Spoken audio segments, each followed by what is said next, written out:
ஹல்லேலூயா. எத்தனை பேர் இந்த மாலை நேரத்தில் சந்தோஷத்தோடு இருக்கீங்க?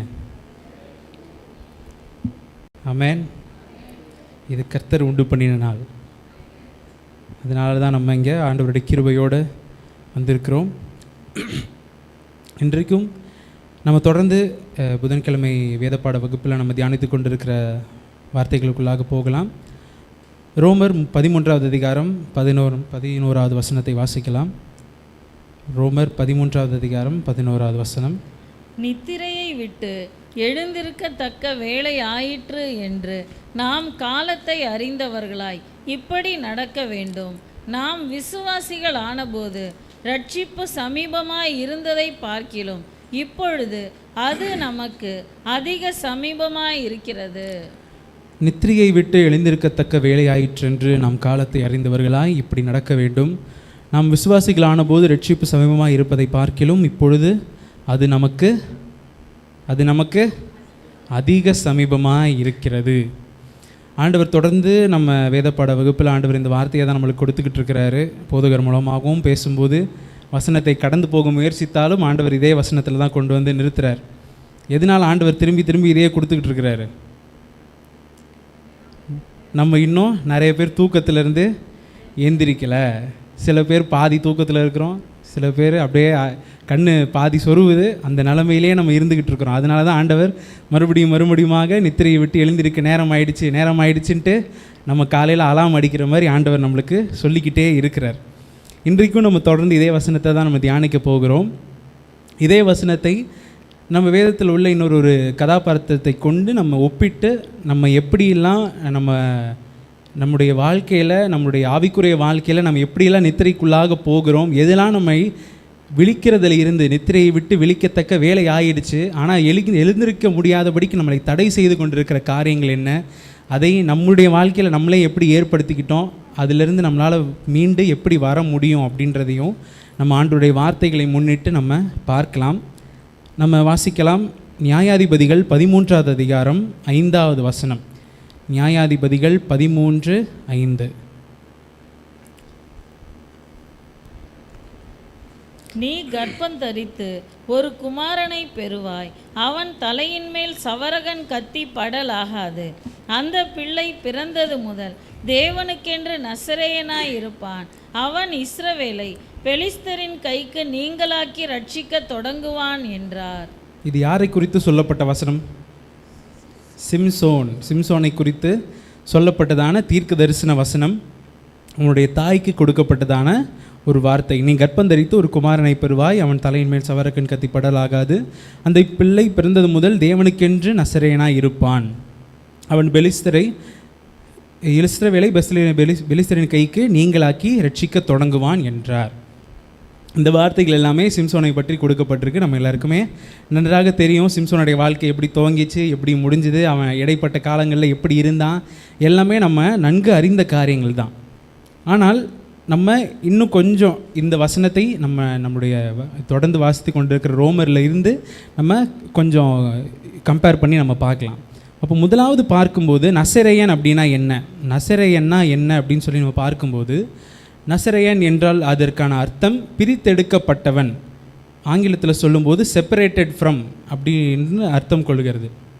ஒரு காரியம் இருக்கிறது, அந்த காரியத்தில் இருந்து ஒரு நபரை பிரித்து எடுத்த ஒரு நபர், பிரித்தெடுக்கப்பட்டவன் அப்படின்றது தான் அதோடைய அர்த்தம். அதுலேயும் தேவனுக்கென்று நசரேயனாக இருப்பான் அப்படின்னு சொல்லும்போது, தேவனுக்கென்று உலகத்திலிருந்து பிரித்தெடுக்கப்பட்டு தேவனுடைய மகிமைக்கென்று வாழ்கிற ஒரு நபர் அல்லது வாழ வேண்டிய ஒரு நபர், அவன்தான் நசரேயன். நசரேய விரதம் அப்படின்னு வேதத்தில் மெயினாக குறிப்பிடப்பட்டிருக்கிறது நம்முடைய சிம்சோனை குறித்து தான். இப்போ நசரேயன் என்பதற்கான அர்த்தம் பிரித்தெடுக்கப்பட்டவன், உலகத்தில் இருந்து ஆண்டவருக்கென்று பிரித்தெடுக்கப்பட்ட ஒரு நபர். ஆனால் சிம்சோனுடைய வாழ்க்கையில் நம்ம பார்க்கும்போது அவன் இந்த அர்த்தத்திற்கு ஏதுவாய் வாழ்ந்தானா, பிரித்தெடுக்கப்பட்ட ஒரு வாழ்க்கையை அவன் வாழ்ந்தானா அப்படின்னு சொல்லி நம்ம யோசித்து பார்க்கும்போது அது ஒரு பெரிய கேள்விக்குறியில் வந்து நிற்கதான காரியம் இல்லைன்னு கூட நம்மளால் சொல்லிட முடியும். அவன் இந்த நசரேய விரதத்திற்கான ஆண்டவர் கொடுத்த எந்த காரியங்களையுமே நிறைவேற்றாத ஒரு வாழ்க்கையை தான் அவன் வாழ்ந்தான் அப்படின்றத நம்மளால் நிச்சயத்தோடையே சொல்ல முடியும். அவன் அப்படி வாழ்ந்ததற்கான அர்த்தங்கள், அந்த காரியங்கள் எப்படி அவனுடைய வாழ்க்கையில் ஒரு நித்திரையை வர வைத்தது, அதன் மூலமாக அவனுடைய வாழ்க்கை எப்படியெல்லாம் பாதிக்கப்பட்டது அப்படின்றத நம்ம பார்க்கலாம். முதலாவது, எதனால் ஒரு மனிதனுடைய வாழ்க்கையில் நித்திரை வருகிறது அல்லது நித்திரைக்குள்ளாக நம்ம போகிறோம் அப்படின்னு சொன்னால், ஆண்டவருடைய வார்த்தையை அல்லது ஆண்டவர் நமக்கு கொடுத்திருக்கிற கட்டளைகளை நாம் நிறைவேற்றாமல் போகும்போது நம்முடைய வாழ்க்கையில் நித்திரை வருகிறது. ஆண்டவர் நம்மளுக்கென்று கட்டளைகளை கொடுத்திருக்கிறார். பழைய ஏற்பாட்டில் பார்க்கும்போது 10 கட்டளைகளை கொடுத்திருக்கிறார். புதிய ஏற்பாட்டில் கொடுக்கும்போது ஆண்டவர் அந்த 10ஐயும் சுருக்கி 2 கட்டளைகளாக ஆண்டவர் நம்மளுக்கு கொடுத்திருக்கிறார். என்னென்ன கட்டளைகள் சொல்ல முடியுமா? உன்னிடத்தில் நீ அன்பு கூறுவது போல பிறனிடத்திலும் அன்பு கூறுவாயாக. 2வது, தேவனாகிய கர்த்தரிடத்தில் உன் முழு இதயத்தோடும் முழு ஆத்மாவோடும் முழு பலத்தோடும் அன்பு கூறுவாயாக. இதுதான் ஆண்டவர் நம்மளுக்கு புதிய ஏற்பாட்டில் கொடுத்துருக்கிற கட்டளைகள். இது நம்ம நிறைவேற்ற முயற்சிக்கிறோம். அநேக நேரத்தில் தவறுகிற சூழ்நிலைகள் வந்தாலும் முடிந்த வரைக்கும் நம்ம இதை நிறைவேற்ற பிரயாசப்படுகிறோம். சிம்சோனுடைய வாழ்க்கையிலும் ஆண்டவர் இவன் நிறைவேற்றணும் அப்படின்னு சொல்லி கொடுத்த சில கட்டளைகள், சில நியமங்கள் இவனுடைய வாழ்க்கையில் இருந்தது. அது என்ன அப்படின்றத நம்ம பார்க்கும்போது, அந்த நியமங்கள் எந்த அளவுக்கு முக்கியத்துவம் வாய்ந்தது, இந்த நசரேய விரதம் அப்படின்றது எந்த அளவுக்கு ஒரு முக்கியமான ஒரு காரியன்றதை ஆண்டவர் முக்கியத்துவப்படுத்தியிருக்கிறாருன்றதை பாருங்கள். ஆண்டவர் நம்ம வாசித்த முதல் அந்த நியாயாதிபதிகள் 13:5 சொல்லப்பட்டது போல் ஒரு குமாரன் பிறப்பான், அவன் நசரேயனாக இருப்பான் அப்படின்னு ஆண்டவர் சொல்கிறாரு. ஆனால் அந்த நசரேயனாக இருக்க போகிற அந்த குழந்தை பிறக்கிறதுக்கு அந்த தாய் எப்படி இருக்கணுன்றதையும் ஆண்டவர் அந்த இடத்துல குறிப்பிட்டிருக்கிறாரு. அதை நம்ம தொடர்ந்து வாசிக்கலாம். நியாயாதிபதிகள் 13வது அதிகாரம் 3-5 வரைக்கும் வாசிங்க. கர்த்தருடைய தூதனானவர் அந்த ஸ்திரீக்கு தரிசனமாகி அவளை நோக்கி, இதோ பிள்ளை பெறாத மலடியான நீ கர்ப்பம் தரித்து ஒரு குமாரனை பெறுவாய்.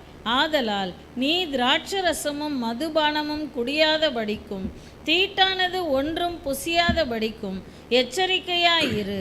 நீ கர்ப்பம் தரித்து ஒரு குமாரனை பெறுவாய். அவன் தலையின் மேல் சவரகன் கத்தி படலாகாது. அந்த பிள்ளை பிறந்தது முதல் தேவனுக்கென்று நசரேயனாய் இருப்பான். அவன் இஸ்ரவேலை பெலிஸ்தரின் கைக்கு நீங்களாக்கி ரட்சிக்க தொடங்குவான் என்றார். ஹல்லேலூயா. ஆண்டவர் எப்படிப்பட்ட கட்டளைகளை கொடுக்குறாருன்றது பாருங்க. முதலாவது, திராட்சை ரசமும் மதுபானமும் குடிக்கக்கூடாது, தீட்டானது ஒன்றும் புசிக்கக்கூடாது, அதற்கு நெருங்கி போகக்கூடாது. இந்த 2ஐயும் கொடுக்குறாரு. 3வது, பிள்ளையை வளர்க்க வேண்டிய காரியத்தையும் சொல்கிறாரு. பிள்ளையின் தலையில் சவரகன் கத்தி படக்கூடாது, அவனுக்கு எந்த விதத்துலையும் முடி வெட்டவே கூடாது, அவனுடைய கூந்தல் வளர்ந்துக்கிட்டே இருக்கணும் அப்படின்றத ஆண்டவர் ஒரு கட்டளையாக கொடுக்குறார். அப்போது இந்த நசரேய விரதத்தில் பிறக்க வேண்டிய ஒரு குழந்தைக்காக ஆண்டவர் அந்த தாயையே ஆரம்பத்தில் இருந்து நீ இப்படி இருக்கணும், ஏன்னா இந்த உன்னுடைய வயிற்றுலேருந்து பிறக்க போகிற இந்த குழந்தை ஒரு இரட்சகனாக இருப்பான் அப்படின்னு சொல்லி ஆண்டவர் அவ்வளோ முக்கியத்துவப்படுத்தி இந்த கட்டளைகளை அவனுடைய கையில், தன்னுடைய தாயினுடைய கையில் கொடுக்குறா. அதே போல் நம்ம கடந்த அதே அதிகாரத்தோட கடைசி 2வது வசனத்தை வாசிக்கும்போது, குமாரன் பிறந்து விட்டான், அவனுக்கு சிம்சோன் என்று பேர் வச்சுட்டாங்க. அவனை இது முதலாக அவன் நசரேய விரதத்தில் அவன் தொடர்ந்து வளர்கிறான். ஆனால் இப்படி கட்டளைகளை கொடுக்கப்பட்டு அவன் பிறக்கிறதுக்கு முன்பாகவே கட்டளைகளை கொடுக்கப்பட்டு ஆண்டவர் அவனை வளர்த்திருந்தாலும் சிம்சோன் அவனுடைய வாழ்க்கையில் இந்த கட்டளைகளை பின்பற்றினானா அப்படின்னு கேட்டோன்னா, அவன் ஆண்டவர் தனக்கு கொடுத்த அந்த கட்டளைகளை மறந்து போய் அதை நிறைவேற்ற அவன் அதுக்கு உண்மையாக இல்லை. இது அவனுடைய வாழ்க்கையில் நித்திரையை வரப்பண்ணினது. இல்லது நித்திரை அவனுடைய வாழ்க்கையில் வருவதற்கான ஒரு துவக்கமாக, ஒரு ஆரம்பத்தில் முதல் கோணல் முற்றிலும் கோணல் அப்படின்னு சொல்லுவாங்க. அந்த ஒரு முதல் கோணலாக எது அமைஞ்சது அப்படின்னு சொன்னால், ஆண்டவர் அவனுக்கும் சரி அவனுடைய தகப்பனுக்கும் தாய்க்கும் கொடுத்த அந்த கட்டளைகளை அவன் மறந்து போயிட்டான். அவன் எந்தெந்த இடத்துலலாம் அந்த கட்டளைகளை மீறினான் அப்படின்னு பார்க்கும்போது, நியாயாதிபதிகள் 15வது அதிகாரத்தில் தான் முதல் தவறை செய்கிறான். என்னன்னு சொன்னால் 14வது அதிகாரத்தில் முதல் தவறை செய்கிறான். என்னன்னு சொன்னால், ஒரு செத்த பிரேதத்திற்கு முன்பாக போகிறான். செத்த பிரேதம் சொல்லும்போது அவன் கொண்டு போட்ட சிங்கத்தினுடைய அந்த செத்து போன பிரேதத்திற்கு முன்பாக போகிறான். அதே 14வது அதிகாரம் 10வது வசனத்தை பார்க்கும்போது, அவன் தகப்பன் அந்த பெண் இருக்கும் இடத்தில் போனபோது சிம்சோன் அங்கே விருந்து செய்தான். விருந்து செய்தான் அப்படின்னு சொன்னால், யூதர்களுடைய முறையின்படியே அவங்க விருந்து அப்படின்னு உட்காந்துட்டாங்கன்னா அவங்களுக்கு முக்கியமாக திராட்சை ரசம் என்பது அந்த இடத்துல இருந்தே ஆகணும். நம்ம காணா ஒரு கல்யாணத்திலே நம்ம பார்க்குறோம், திராட்சை ரசம் குறைவுபட்ட உடனே அங்கே ஒரு பெரிய ஒரு பிரச்சனை உண்டாகுது. அப்போது திராட்சை ரசம் அப்படின்றது யூதர்களுடைய இஸ்ரவேலர்களுடைய அந்த வழக்கத்தின்படி ரொம்பவே ஒரு முக்கியமான ஒரு இடம் அந்த திராட்சை ரசம் வகிக்கிறது. ஆனால் திராட்சை ரசமே நீ குடிக்கக்கூடாதுன்னு சொன்ன சிம்சோன் இங்கே என்ன செய்கிறாரு, அங்கேயே விருந்து செய்கிறாரு. அப்போது 2வது கட்டளையை மீறியாச்சு. 3வது நியாயாதிபதிகள் 16வது அதிகாரம் 19வது வசனத்தில் பார்க்கும்போது தெளிலால் அவனுடைய முடியை என்ன பண்ணுறா, அவனுடைய முடியை வெட்டி முடிச்சிட்டான் அந்த இடத்துல. இது எல்லாம் ஆண்டவர் அவனுக்கு கொடுத்த அந்த 3 கட்டளைகளையும் அவன் என்ன பண்ணிட்டான், மீறி தன்னுடைய வாழ்க்கையில் ஒரு கோணலை, ஒரு நித்திரையை அந்த இடத்துல உண்டு பண்ணிட்டான். இப்படி தான் அநேக நேரத்தில் நம்மளுக்கும் ஆண்டவர் கட்டளைகளை கொடுத்துருக்கிறார். சில பேருக்கு ஆண்டவர் வார்த்தைகள் மூலமாய் இன்னும் அதிகமாக நீ இப்படி உன் வாழ்க்கையில் இருக்கணும், நீ இப்படிலாம் பரிசுத்தமாய் வாழணும், இப்படியெல்லாம் உன்னுடைய வாழ்க்கையில் ஜெப வாழ்க்கை இருக்கணும், உன்னுடைய வேத வாசிப்பு இருக்கணும்லாம் நான் விரும்புகிறேன் ஆண்டவர் எத்தனையோ தரம் நம்மக்கிட்ட பேசினாலும் நாமளும் அநேக நேரத்தில் சிம்சோனை போல ஆண்டவர் நம்மளுக்கு கொடுத்த கட்டளைகளை மறந்து நம்ம ஏதோ ஒரு பாதையில் நம்முடைய வாழ்க்கை சென்று கொண்டே இருக்கிறது. இதெல்லாம் செஞ்சிட முடியுமா, இப்படிலாம் வாழ்ந்துட முடியுமா, ஆண்டவர் ஏதோ சொல்லிட்டாரு, அவர் இந்த பூமியில் இருக்கும்போது இப்படின்னு சொல்லிட்டு போயிட்டார், அதுக்குலாம் அந்த மாதிரி வாழ்ந்துட முடியுமா அப்படின்னு நம்ம கேள்வி கேட்க நம்மளுக்கு எந்த ஒரு இடமும் கிடையாது. ஆண்டவர் நம்மளுக்கு ஒரு கட்டளையை இந்த வேதத்தில் கொடுத்துருக்கிறார் அப்படின்னு சொன்னால் இந்த வேதத்தின் கட்டளைகளை எந்த காலத்திலும் எந்த இடத்துலையும் நம்ம வாழ்க்கையில் நிறைவேற்ற முடியும். ஆமேன். இது எந்த 4 வருஷத்துக்கு முன்னாடி எழுதினாங்க அதனால் இதுக்கு மேலே செல்லாது அப்படின்னு நம்மளால் சொல்லிட முடியுமா? கண்டிப்பாக முடியாது. இந்த காலகட்டத்திலையும் இந்த வேதத்தை நம்ம வாசிக்கும்போது இது நம்மோடு இடைப்படுகிறது. நம்ம எப்படி வாழணும், நம்ம வாழ்க்கையில் எப்படி சீர்படணுன்றதை நம்மோடு இடைப்படுகிறது. நம்ம மற்றவர்களுக்கு இந்த வார்த்தைகளை சொல்லும்போது அவர்களிடத்தில் இந்த ஜீவனுள்ள வார்த்தை பேசு, தேவனுடைய வார்த்தை பிழையற்றதும் ஜீவனுள்ள வார்த்தையுமா இருக்குது. அப்போது இந்த வார்த்தை ஒருபோதும் ஒளிந்து போவதே இல்லை. இந்த வார்த்தையின்படியெல்லாம் வாழ முடியாது அப்படின்னு ஒரு நபர் சொன்னாங்கன்னு சொன்னால் அவங்க இயேசு கிறிஸ்துவை குறித்து அவர்கள் இன்னும் வாசிக்கவில்லை என்பது தான் அர்த்தம். நம்ம ஆவிக்குரிய வாழ்க்கையில் நம்ம எப்படி இருக்கணும் அப்படின்றதுக்கு நமக்கு முக்கியமான ஒரு முன்னோடி, ஒரு மாடல் யார் அப்படின்னு சொன்னால் ஆண்டவராகிய இயேசு கிறிஸ்து. இந்த உலகத்தில் ஒரு கிறிஸ்தவன் எப்படிலாம் வாழ முடியும், ஒரு மனிதன் கிறிஸ்தவன் என்பதையும் தாண்டி ஒரு மனிதன் பரிசுத்தமாக வாழ முடியுமா அப்படின்னு சொன்னால் கண்டிப்பாக முடியும். ஏன்னா ஆண்டவராக இயேசு கிறிஸ்து இந்த பூமியில் 100% மனிதனாக இருந்து இந்த பூமியில் பாவம் இல்லாமல் வாழ்ந்து நமக்கு ஒரு முன்மாதிரியாக இருந்து சென்றிருக்கிறார். ஆண்டவர் வேதத்தில் சொல்லும்போதே மத்தேயு 5வது அதிகாரம் 17வது வசனத்தில் சொல்லும்போது, மத்தேயு 5வது அதிகாரம் 17வது வசனம், அதில் ஆண்டவர் சொல்லுகிற அந்த அவர் பரிசேயருக்கு முன்பாக அவர் சொல்லுகிற அந்த ஒரு காரியத்தை பாருங்கள். 5வது அதிகாரம் 17வது வசனம், நியாயப்பிரமாணத்தை ஆனாலும் தீர்க்க தரிசனங்களை ஆனாலும் அழிக்கிறதற்கு வந்தேன் என்று எண்ணிக்கொள்ளாதேயுங்கள், அழிக்கிறதற்கு அல்ல நிறைவேற்றுகிறதற்கே வந்தேன்.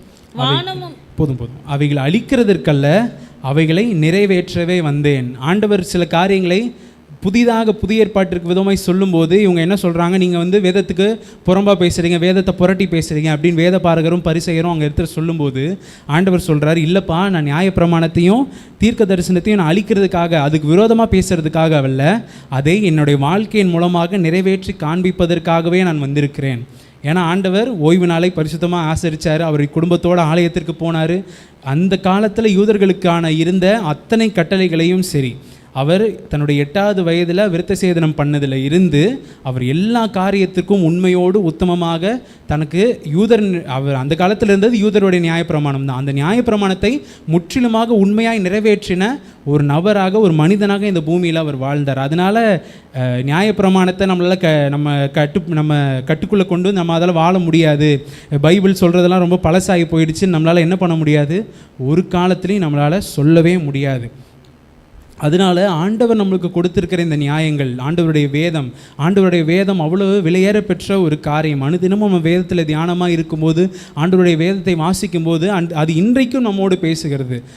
இன்றைக்கும் என்னதான் எத்தனையோ செய்திகள் எடுத்திருந்தாலும், பைபிள் காலேஜ் படித்தாலும், எப்படி இருந்தாலும் சரி, இன்றைக்கு இங்கே செய்தி கொடுக்க நிற்கிறதுக்கு நான் ஆண்டவர்கிட்ட இன்றைக்கி காலை ஜெபத்தில், ஆண்டவரே நீங்கள் எனக்கு ஒரு வார்த்தையை நீங்கள் கொடுக்கணும், நீங்கள் என்கிட்ட பேசினா தான் நான் இன்றைக்கி மேடையில் நான் ஏறுவேன் புல்பிட்டில் அப்படின்னு சொல்லி நான் ஆண்டவர்கிட்ட கேட்டு, ஆண்டவர் எனக்கு ஒரு அடையாளத்தை கொடுத்த பிறகு தான் நான் இங்கே இந்த இடத்துல வந்து நிற்கிறேன். அப்போது எந்த ஒரு காரியமும் ஆண்டவர் பேசாமல், ஆண்டவர் தன்னுடைய வேதத்திலிருந்து பேசாத காரியங்கள் ஒன்றுமே கிடையாது. அப்படிப்பட்ட இந்த விலையேறப்பெற்ற வேதம், இந்த விலையேறப்பெற்ற வேதம் நமக்கு ஒரு லா புக்காக இருக்குது, ஒரு நியாயப்பிரமாணம், நமக்கென்று கொடுக்கப்பட்டிருக்கிற கட்டளைகளை இந்த வேதத்தில் முற்றிலுமாக நிறைந்திருக்குது. அப்படிப்பட்ட இந்த வேதத்தை நம்ம ஒருபோதும் இது பழசு, இதை புறக்கணிக்கணும் அப்படின்ற எந்த ஒரு எண்ணத்துக்குள்ளேயும் போகாதபடி, சிம்சோன் எப்படி அவனுக்கு கொடுக்கப்பட்ட இந்த நியமங்களை அவன் மறந்து போனான், அப்படி இருக்காதபடிக்கு நாம் இதன் மேல் இரவும் பகலும் தியானமாக இருக்கிற மனுஷன், சங்கீதம் 1:2 என்ன சொல்லுது? பாக்கியவான். கர்த்தருடைய வேதத்தில் இரவும் பகலும் தியானமாக இருக்கிற மனுஷன் பாக்கியவான். அவன் நீர்க்காலங்களின் ஓரமாய் நடப்பட்டு தன் காலத்தில் தன் களியை கொடுத்து இலை உதிராது இருக்கிற மரத்தை போல் இருப்பான்னு சொல்லி அது ஒரு பெரிய லிஸ்ட்டே அந்த இடத்துல போகுது. அப்போது ஆண்டவருடைய வேதம் என்றது அவ்வளோ ஒரு முக்கியமான காரியம். ஒருவேளை இந்த வேதத்தை மறந்தால் என்ன நடக்கும் அப்படின்ற அந்த அபாயமும் வேதத்தில் கொடுக்கப்பட்டிருக்கு. ஓசியா 4வது அதிகாரம் 6வது வசனத்தை பார்க்கும்போது, ஓசியா 4வது அதிகாரம் 6வது வசனம், அதில் அந்த கடைசி பகுதியை மட்டும் வாசிச்சா போதும். நீ என்னுடைய நீ உன் தேவனுடைய வேதத்தை மறந்தாய், ஆகையால் நானும் உன் பிள்ளைகளை மறந்து விடுவேன். நீ உன் தேவனுடைய வேதத்தை மறந்தாய், ஆகையால் நானும் உன் பிள்ளைகளை மறந்து விடுவேன். எப்படிப்பட்ட ஒரு பயங்கரமான ஒரு வார்த்தை ஆண்டவர் சொல்கிறார் பாருங்க. நம்ம எப்பயுமே நம்ம சந்ததி ஆசீர்வாதமாக இருக்கணுன்றதுக்காக தான் அநேக காரியங்களை போராடுறோம், அநேக காரியங்களை செய்கிறோம், வேலைக்கு போகிறோம், எவ்வளோ கஷ்டம் இருந்தாலும் சேர்த்து வச்சு பிள்ளைகள் நல்லா இருக்கணும்னு நினைக்கிறோம். ஆனால் எதை சேர்த்து வைக்கணும்னு ஆண்டவர் இந்த இடத்துல சொல்கிறாரு? வேதத்திற்கு முக்கியத்துவம் வாழ்க்கையில் கொடுக்கணும். நீ என் வேதத்தை மறந்தால் நான் உன் பிள்ளைகளை மறந்து விடுவேன் அப்படின்னு ஆண்டவர் ஒரு பயங்கரமான ஒரு காரியத்தை இந்த இடத்துல நம்மளுக்கு சொல்லுகிறார். அதனால் ஒருபோதும் சிம்சோனை போல தனக்கு கொடுக்கப்பட்ட அந்த கட்டளைகளை மீறி நடக்கிற ஒரு மனிதனாய் அல்ல, அந்த கட்டளைகளை நம்ம கை கொண்டு நம்ம வாழ்க்கையில் எவ்வளவு கடினமான சூழ்நிலைகள் இருந்தாலும் சரி, சில நேரத்தில் அந்த கட்டளைகள் நம்மளால் நம்ம வாழ்க்கையில் அபியாசப்படுத்த முடியாது. இல்லைனா நான் இத்தனை நாள் நான் உண்மையாக வாழ்ந்து என் வாழ்க்கையில் என்ன நடந்துருச்சு அப்படின்ற கேள்வி கூட வரலாம். ஆனால் நீங்கள் எந்த நேரமாக இருந்தாலும் சரி, ஆண்டவர் உங்களுக்கு இந்த வார்த்தையை கொடுத்து இதன்படி நீ நட அப்படின்னு சொல்லிட்டாருன்னா அதன்படி நம்ம நடக்கும்போது நிச்சயமாய் ஆசீர்வாதம் உண்டு. ஆமென். அந்த காரியத்தின் மேல் நாம் உறுதியாக இருக்கும்போது, ஆண்டவருடைய வேதத்தை இந்த இடத்துல அவருடைய ஆண்டவர் கொடுத்த கட்டளைகளை சிம்சோன் மறந்ததுனால நித்திரை அவனுடைய வாழ்க்கையில் வர ஆரம்பிக்குது. நம்முடைய வாழ்க்கையிலையும் ஒருவேளை ஆண்டவருடைய கட்டளைகள் நம்ம நிறைவேற்றுவதற்கு நம்ம மறந்து போனோம் அப்படின்னு சொன்னால் நம்ம வாழ்க்கையில் நித்திரை என்பது வர ஆரம்பித்து விட்டது. இல்லைனா நம்ம நித்திரைக்கு போனதற்கான காரணம் என்ன? ஆண்டவருடைய வார்த்தையை, ஆண்டவர் கொடுத்த கட்டளைகளை நாம் மறந்து விட்டோம். அதனால் நம்மை நாமே ஒரு காரியத்தை நிதானித்து பார்ப்போம். ஆண்டவருடைய வேதத்தை ஏதாவது இடத்துல மறந்துருக்கிறோமா? ஆண்டவர் கொடுத்த கட்டளைகளை எங்கேயாவது மறந்துருக்கிறோமா? இல்லை ஆண்டவர் நம்மளுக்கு கொடுத்துருக்கிற கட்டளையின்படி ஆண்டவருடைய ஆலயத்திற்கு வர மறந்துருக்கிறோமா? ஜெபிக்க மறந்துருக்கிறோமா? வேதத்தை வாசிக்க மறந்துருக்கிறோமா? எந்தெந்த காரியங்கள்லாம் ஆண்டவர் நம்மளோட பேசியிருக்கிறாரோ அந்த எல்லா காரியத்திலையும் நம்ம உண்மையாக இருக்க நாம் பிரயாசப்படுவோம். அப்பொழுது ஆண்டவர் நம்மளோட இடைப்படுவார், நம்மை ஆசீர்வதிப்பார். இரண்டாவது காரியம், எதனால் சிம்சோனுடைய வாழ்க்கையில் நித்திரை வந்தது அப்படின்னு சொன்னால், முதலாவது நம்ம பார்த்துட்டோம், ஆண்டவருடைய கட்டளைகளை மீறிட்டான். ஆண்டவருடைய கட்டளைகளை மீறினது நிமித்தமாக அவன் வாழ்க்கையிலே பாவம் குறுக்கிட ஆரம்பித்தது. வாழ்க்கையில் பாவம் இருக்கும்போது நம்முடைய ஆவிக்குரிய வாழ்க்கையில் நித்திரை வந்துவிடும். ஆவிக்குரிய வாழ்க்கையில் நித்திரை வரும் அப்படின்னு நினைக்கும்போது டக்குன்னு, அதாவது ஆண்டவருடைய வேதத்தை நம்ம மறந்துட்டோம், ஆண்டவர் நம்மளுக்கு கொடுத்த கட்டளைகளை நம்ம மறந்துட்டோம் அப்படின்னு சொன்னால் பாவத்தை போய் வாவான்னு கூப்பிடணும், இல்லை பாவம் செய்கிற ஒரு இடத்துக்கு போய் உட்காரணுன்றது அவசியமே கிடையாது. வேதத்தை மறந்த அடுத்த செகண்ட் பாவம் உள்ளே வந்துடும். அதுக்கப்புறம் நம்ம இருதயம் எதை தான் தியானிக்க ஆரம்பிக்கும்? உலக பிரகாரமான காரியத்தை தியானிக்க ஆரம்பிக்கும். உலக பிரகாரமான காரியத்தை தியானிக்க ஆரம்பிக்கும் போது அந்த பாவம் நினைவில் இருந்து அதை கர்ப்பந்தரித்து, அது ஒரு பாவத்தை கர்ப்பந்தரித்து, இப்படியாக நம்முடைய வாழ்க்கையில் பாவம் பெருக ஆரம்பித்து விடும். அது எங்கே ஆரம்பிக்குது? ஆண்டவருடைய நியாயத்தை, நீதிகளை நம்ம நிறைவேற்ற மறக்கும்போது அடுத்தபடி நம்முடைய வாழ்க்கையில் பாவம் வருகிறது. இந்த இடத்துல சிம்சோனுடைய வாழ்க்கையில் பார்க்கும்போது அவனுடைய வாழ்க்கையிலையும் எக்கச்சக்க பாவங்கள் லைனாக ஒரு வரியாகவே வருது. அதில் முதலாவது நம்ம பார்க்கும்போது, அவன் இஸ்ரவேலை விட்டு பெலிஸ்தருக்குள்ளாக பெண் கொள்ளும்படியாக அவன் சென்று விட்டான். நியாயாதிபதிகள் 13வது அதிகாரம் 3வது வசனத்தை நம்ம பார்க்கும்போது, வாசிங்க 14:3 இல்லை 1-2 வாசிங்க. அது சரி. சிம்சோன் திம்னாத்துக்கு போய் திம்னாத்திலே பெலிஸ்தரின் குமாரத்திகளில் ஒரு பெண்ணை கண்டு திரும்ப வந்து தன் தாயையும் தகப்பனையும் நோக்கி, திம்னாத்திலே பெலிஸ்தரின் குமாரத்திகளில் ஒரு பெண்ணை கண்டேன், அவளை எனக்கு கொள்ள வேண்டும் என்றான். இவர் எங்கே போகிறாரு? இவர் இஸ்ரவேலர். பெலிஸ்தரை அழிக்கும்படியாக ஆண்டவர் இவரை கர்ப்பத்திலேயே முன்குறித்து இவரை கொண்டு வந்திருக்கிறாரு. இவர் எங்கே போய் பொண்ணு எடுக்கிறாரு? பெலிஸ்தரிடத்தில் யார் எதிரியோ அவன்கிட்டயே போய் பொண்ணு எடுக்கிறதுக்கு இவர் அந்த இடத்துல என்ன பண்ணாராம், அவர் பெலிஸ்தரின் குமாரத்திகளில் ஒரு பெண்ணை கண்டு, நீ ஏன் முதல்ல அங்கே போன, தேவையில்லாத இடத்திற்கு முதலாவது போய் நிற்கிறார். தேவையில்லாத காரியத்தை செய்யும்படியாக அந்த இடத்துல ஆரம்பமாய் அந்த இடத்துல போய் ஆண்டவருக்கு விரோதமாக யார் இருக்கிறாங்களோ அங்கே போய் பெண் கொள்ளும்படியாக இவர் முயற்சித்து கொண்டிருக்கிறார். ரெண்டாவது இவர் வாழ்க்கையில் செய்த பாவம் தன்னுடைய தகப்பனையும் தாயையும் கனம் பண்ணாமல் இருந்த காரியம். இவர் என்ன பண்ணுறாரு, அங்கே போய் பார்த்துட்டு திரும்பி வந்து தன் தகப்பனையும் தாயையும் நோக்கி, திம்னாத்திலே பெலிஸ்தர் குமாரத்திகளில் ஒரு பெண்ணை கண்டேன், அவளை எனக்கு கொல்ல வேண்டும் என்றான். அந்த இடத்துல அப்பா அம்மாவுக்கு ஒரு சாய்ஸே கிடையாது. நான் இந்த மாதிரி பார்த்துட்டு வந்துட்டேன், எனக்கு நீங்கள் பார்த்துடுங்க. அதுக்கு 3வது வசனம் அவங்க சொல்கிறாங்க, அதை வாசிங்க. அப்பொழுது அவன் தாயும் அவன் தகப்பனும் அவனை நோக்கி, நீ போய் விருத்த சேதனம் இல்லாத பெலிஸ்தரிடத்தில் ஒரு பெண்ணை கொல்ல வேண்டியது என்ன? உன் சகோதரரின் குமாரத்திகளிலும் எங்கள் ஜனம் அனைத்திலும் பெண் இல்லையா என்றார்கள். சிம்சோன் தன் தகப்பனை நோக்கி, அவள் என் கண்ணுக்கு பிரியமானவள், அவளையே எனக்கு கொல்ல வேண்டும் என்றான். இவருடைய வாக்கு எப்படி இருக்குன்னு பாருங்க. அவங்க என்ன சொல்கிறாங்க, நம்முடைய தேசத்தில் பெண்கள் இல்லையா, நீ ஏன் இங்கே இருக்கிறத விட்டுட்டு வேற ஒரு காரியத்திற்காக போகிற அப்படின்னு சொல்லும்போது, இல்லை, அவள் தான் என் கண்ணுக்கு பிரியமாக இருக்கிறா, அவளை தான் எனக்காக கொல்ல வேண்டும் அப்படின்னு அந்த இடத்துல தன்னுடைய தகப்பனையும் தாயையும் கனம் பண்ணாத ஒரு மகனாக அந்த இடத்துல அவர் இருக்கிறார். 3வது காரியம் அவர் வாழ்க்கையில் எங்கே தவறுறாருன்னு பார்க்கும்போது, இச்சையுள்ள ஒரு மனிதனாய் அவர் இருக்கிறார். 15வது அதிகாரத்தில் ஒரு பெரிய ரகலையே பண்ணுறார் இவர். அதுக்கு 16வது அதிகாரம் 1வது வசனத்தை பார்க்கும்போது, பின்பு சிம்சோன் காசாவுக்கு போய் அங்கே ஒரு வேசியை கண்டு அவளிடத்தில் போனான். நசரேய விரதத்தில் இருக்க வேண்டிய, நீ ஆண்டவருக்கென்று பரிசுத்தமாய் பிரித்தெடுக்கப்பட்ட ஒரு மனிதனாக இருக்க வேண்டிய இவர் எங்கே போகிறாரு, ஒரு வேசியின் இடத்துல போய் சேருகிறார். இது அவர் வாழ்க்கையில் தொடர்ந்து நடக்கிற காரியம்.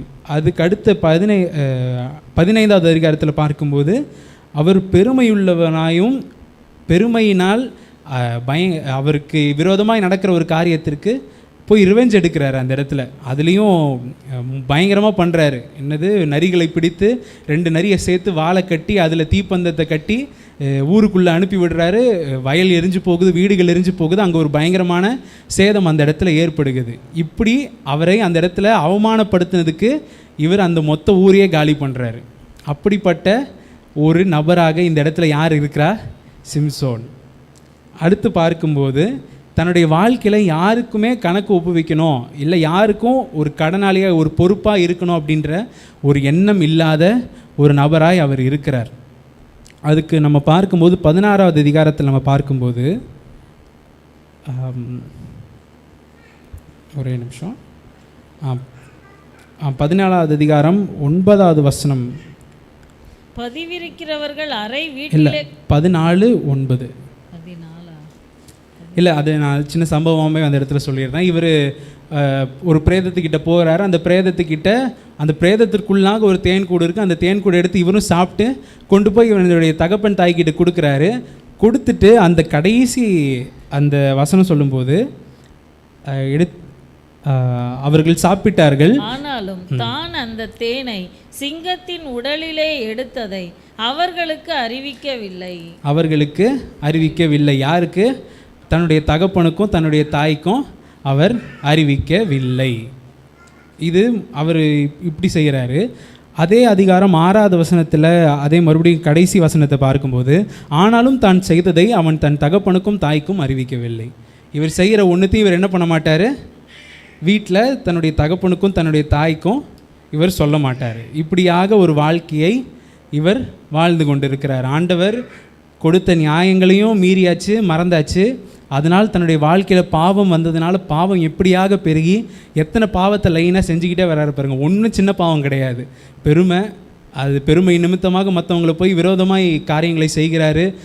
இச்சை இவருடைய வாழ்க்கையில் இருக்குது. எக்கச்சக்கமான பாவங்களை தொடர்ந்து வேசியின் இடத்துல போகிறாரு. இந்த மாதிரியான பாவங்களை தொடர்ந்து தன்னுடைய வாழ்க்கையில் இவர் செய்து கொண்டே இருக்கிறார்.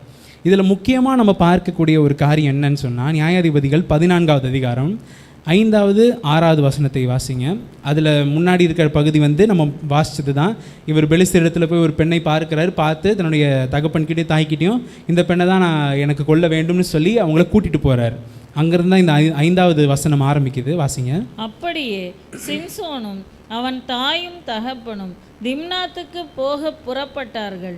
அவர்கள் திம்னாத்து திராட்சை தோட்டங்கள் மட்டும் வந்தபோது, இதோ கெர்ச்சிக்கிற பாலசிங்கம் ஒன்று அவனுக்கு எதிராக வந்தது. அப்பொழுது கர்த்தருடைய ஆவி அவன் மேல் பலமாய் இறங்கினதினால் அவன் தன் கையில் ஒன்றும் இல்லாதிருந்தும் அதை ஒரு ஆட்டுக்குட்டியை கிழித்து போடுகிறது போல் கிழித்து போட்டான்.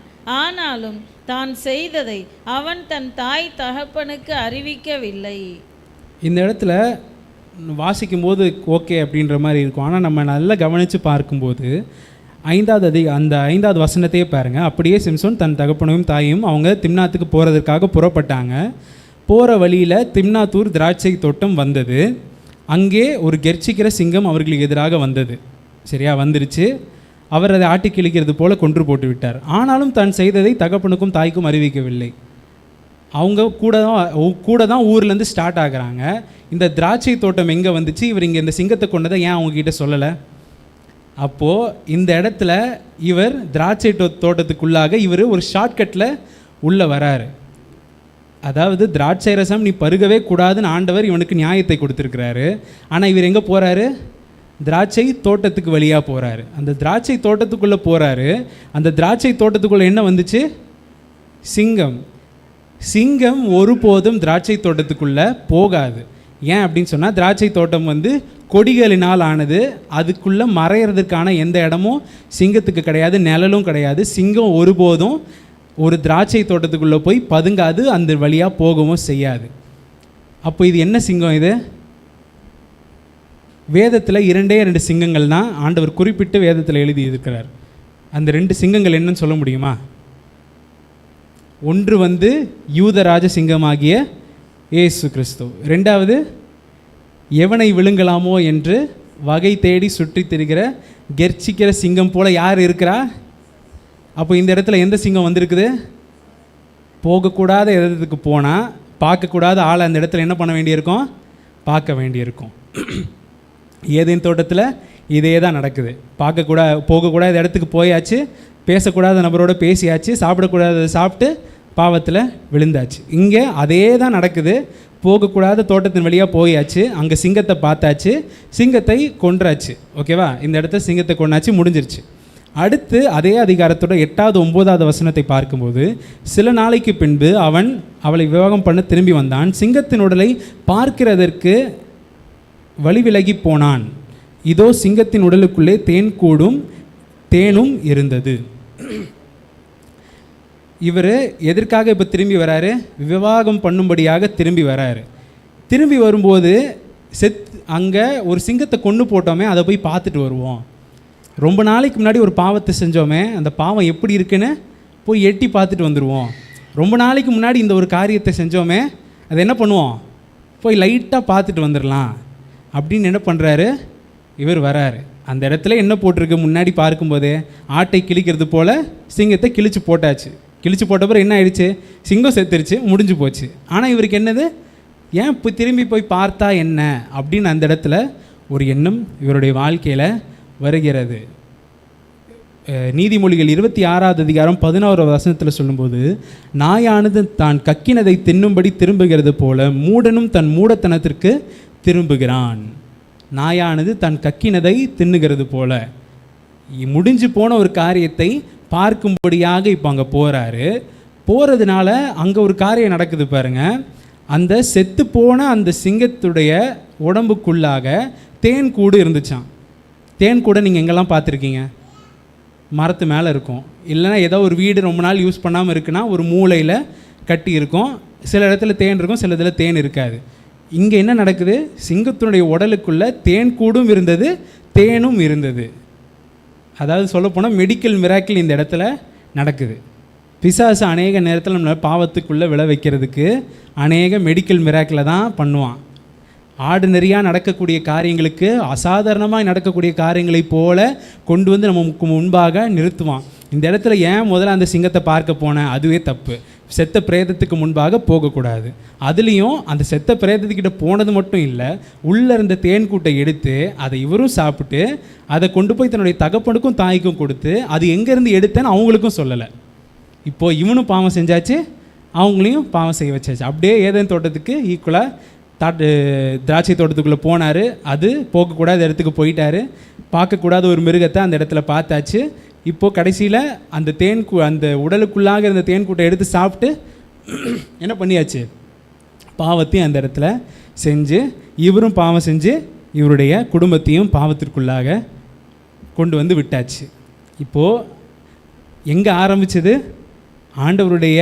ஆண்டவர் கொடுத்த அந்த நியாயங்களை, அந்த நீதியை நிறைவேற்றுவதற்கு தவறுன அந்த இடத்துல ஆரம்பித்தது. வாழ்க்கையில் பாவத்திற்குள்ளே கொண்டு வந்து விட்டு தனக்காக ஆண்டவர் கொடுத்த அந்த எல்லா காரியங்களையும் மீறி வாழ்க்கையே தரிகட்டு போகிற ஒரு நிலைமைக்கு யார் வந்து நிற்கிறா? இப்போது சிம்சோன் இந்த இடத்துல வந்து நிற்கிறார். நான் கொஞ்ச நாள் தான் பைபிள் வாசிக்கலை, ஒரு 2-3 நாள் தான் ஆச்சு, இல்லை கொஞ்ச நாள் தான் நான் ஜெபத்துக்கு எந்திரிக்காமல் இருந்தேன் அப்படின்னு சொல்லி நம்ம சொல்லிக்கிட்டு இருந்தோன்னா ஆட்டோமேட்டிக்காக வாழ்க்கைக்குள்ளே என்ன வரும்? பாவம் உள்ளே வரும். பாவம் வந்த உடனே மறுபடியுமாக ஆண்டவருடைய சமூகத்துக்கு முன்பாக வந்து நிற்கணுன்ற ஆசை இருக்கும்.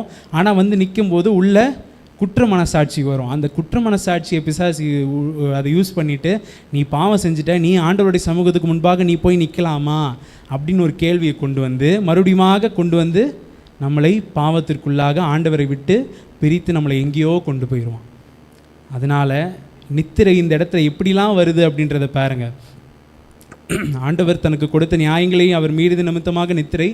இப்போது கடைசியில் அவருடைய வாழ்க்கையில் பாவம் பெருகி போனதுனால நித்திரை வந்துச்சு. நித்திரை தொடங்க ஆரம்பித்து கடைசியில் நியாயாதிபதிகள் 16வது அதிகாரம் 18வது வசனத்தில் தெலீலாளுடைய மடியில் வந்து நித்திரை பண்ணியாச்சு, முடிஞ்சிருச்சு. யாருடைய மடியில் வந்து படுக்கக்கூடாதோ அங்கே வந்து இவர் படுத்து தூங்கியே விட்டார். அவருடைய வாழ்க்கை அதோட முடிந்து விட்டது, முற்றிற்று அப்படின்னு அந்த இடத்துல ஒரு புள்ளியை வச்சிட வேண்டியது தான். அப்படியாக அவருடைய வாழ்க்கையில் செய்யக்கூடாத காரியத்தை செய்து பண்ணக்கூடாத எல்லா செயல்களையும் எல்லா பாவங்களையும் செஞ்சு முடித்து தன்னுடைய வாழ்க்கையில் ஒரு நித்திரைக்குள்ளாக கொண்டு வந்து அந்த ஃபைனல் அல்டிமேட் ஸ்டேஜுக்குள்ளே கொண்டு வந்து இப்போது நிற்கிறார். நியாயாதிபதிகள் 16வது அதிகாரம் 18வது வசனத்தை வாசிங்க. 16வது அதிகாரம் 18. அவன் தன் இருதயத்தை எல்லாம் தனக்கு வெளிப்படுத்தினதை தெலீலாள் கண்டபோது அவள் 18 வேண்டாம், 19 வாசிங்களா, சாரி. அவள் அவனை தன் மடியிலே நித்திரை செய்ய பண்ணி ஒருவனை அழைத்து அவன் தலைமயிரின் 7 ஜடைகளையும் சிறைப்பித்து அவனை சிறுமைப்படுத்த தொடங்கினாள். அவன் பலம் அவனை விட்டு நீங்கிற்று. அப்படி ஒரு தூக்கம் எப்படி வந்துச்சு யோசிச்சு பாருங்க. தன் தலையில் உள்ள 7 ஜடைகளையும் சிறைக்கிற வரைக்கும் இவருக்கு என்ன வரல? இவருக்கு முழிப்பே வரல. நித்திரை பயங்கரமாக எங்கேயோ போயிடுச்சு. இப்படி தான் ஒரு நாள் நித்திரையாக இருந்து, 2 நாள் நித்திரையாக இருந்து, 3 நாள், 1 வாரம், 1 மாதம்னு போனால் என்ன நடக்குதுன்னே தெரியாத அளவுக்கு வாழ்க்கையில் என்ன வந்துடும்? நம்முடைய வாழ்க்கையில் ஆவிக்குரிய நித்திரை மொத்தமாக வந்து நம்மளை சுற்றி என்ன நடக்குது, இங்கே இவரை நெருங்கி ஒரு ஆபத்து நின்றுக்கிட்டு இருக்குது. அவருடைய முடியை அந்த இடத்துல என்ன பண்ணிருக்காங்க? சிறைச்சிக்கிட்டு இருக்கிறாங்க. அங்கே நடக்கிற காரியம் அவனை சிறுமைப்படுத்த தொடங்கினால் அவனுடைய பலம் அவனை விட்டு நீங்கிக்கிட்டே இருக்குது. ஆனால் அதை அவன் அறியவில்லை. இப்படி தான் நம்முடைய வாழ்க்கையில் நித்திரை வரும்போது நம்மளை சுற்றி என்ன நடக்குதுன்றதே நம்மளுக்கு தெரியாத அளவுக்கு நம்முடைய மனசாட்சி நல் மனசாட்சியிலிருந்து குற்ற மனசாட்சிக்குள்ளாக போய் நம்மளை சுற்றி என்ன நடக்குதுன்றதை உணர்வில்லாத அவர்களுடைய இருதயம் இருளடைந்தது அப்படின்றது போல் உணர்வில்லாமல் போய் நித்திரை பண்ண ஆரம்பித்து உணர்வில்லாமல் போய் தன்னுடைய பலன் தன்னை விட்டு நீங்கிடுச்சு அப்படின்றதையே அறியாத ஒரு நபராய் இந்த இடத்துல மாறி போகிறான். யார்? சிம்சோன். ஆவிக்குரிய வாழ்க்கையில் பார்க்கும்போது ஒரு செத்த நிலைமை. தூங்குகிற நீ மரித்தோரை விட்டு எழுந்துரு அப்படின்னு ஆண்டவர் சொல்கிறார். ஆனால் இவர் என்ன பண்ணுறாரு? நித்திரை பண்ணி பண்ணி பண்ணி தன்னுடைய பலன் இருக்க வேண்டிய காரியம் இருக்கிற அந்த முடியே சிறைக்கிற அளவுக்கு உணராத அளவுக்கு ஒரு தூக்கத்திற்குள்ளாக இவர் போய்கிட்டு இருக்கிறார். இந்த இடத்துல எப்படி ஒரு இம்மனன்ட் டேஞ்சர், நெருங்கி நிற்கிற ஒரு ஆபத்து, அந்த இடத்துல ஒரு ஆபத்து அவனுக்கு நடந்துக்கிட்டு இருக்குதுன்றதே அறியாத அளவுக்கு ஒரு நித்திரை அவனுடைய வாழ்க்கையில் வந்துருச்சு.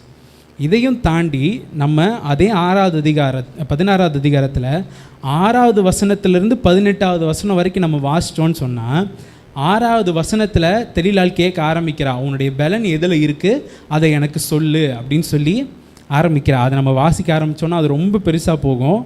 முதலாவது 6வது இதில் கேட்குறா, அடுத்து வந்து 9வது வசனத்தில் கேட்குறா, அடுத்து 12வது வசனத்தில் கேட்குறா, அடுத்து 14வது வசனத்தில் தொடர்ந்து உன்னுடைய பலன் எங்கே இருக்குது, உன்னுடைய பலன் எங்கே இருக்குது எனக்கு சொல்லு, உன்னுடைய பலன் எங்கே இருக்குன்னு எனக்கு சொல்லுன்னு கேட்டுக்கிட்டே இருக்கிறா.